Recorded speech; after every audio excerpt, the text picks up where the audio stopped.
Sister ఇంట్లో నుంచి వెళ్ళిపోయినాక మా ఇల్లు చాలా ఎంటీగా అనిపించింది. ఫస్ట్ అబ్బాయి పుట్టాడు, నెక్స్ట్ అమ్మాయి పుడితే చాలా సంతోషంగా ఫీల్ అయ్యాము.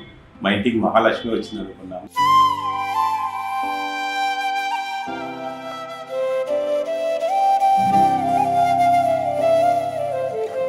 చిన్నప్పటి నుంచి అమ్మాయి మాకు ఎటువంటి ఇబ్బంది పెట్టుకోకున్నట్లా బాగా చదువులో ఫస్ట్ వచ్చేది. అమ్మాయి ఎప్పుడు కూడా మాకు ఇబ్బంది పెట్టలేదు. 10th క్లాస్లో మంచి మార్కులు తెచ్చుకుంది, ఇంటర్లో మంచి మార్కులు తెచ్చుకుంది. Nikita has found a suitable boy as her husband.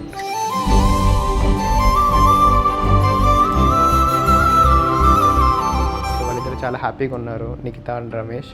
So we are very happy to invite Ramesh into our family.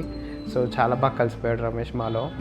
Makeup చేసింటి అసలు మహాలక్ష్మిలాగా ఉంది, సూపర్.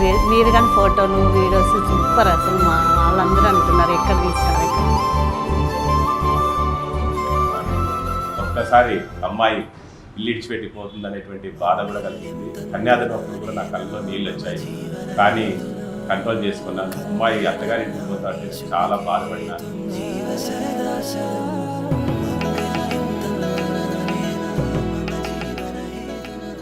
సడన్గా నిక్తా పెళ్ళి అవ్వగానే నిక్తా వెళ్ళిపోతుంది, మేము ముగ్గురు ఉంటామనే ఫీలింగ్ ఉండేది. బట్ రమేష్ వల్ల ఆ ఫీలింగ్ ఎప్పుడూ రాలేదు. సో ఇప్పుడు మేము ఫ్యామిలీ ఆఫ్ 4 నుంచి ఫ్యామిలీ ఆఫ్ 5 అయ్యాము. So we are very happy.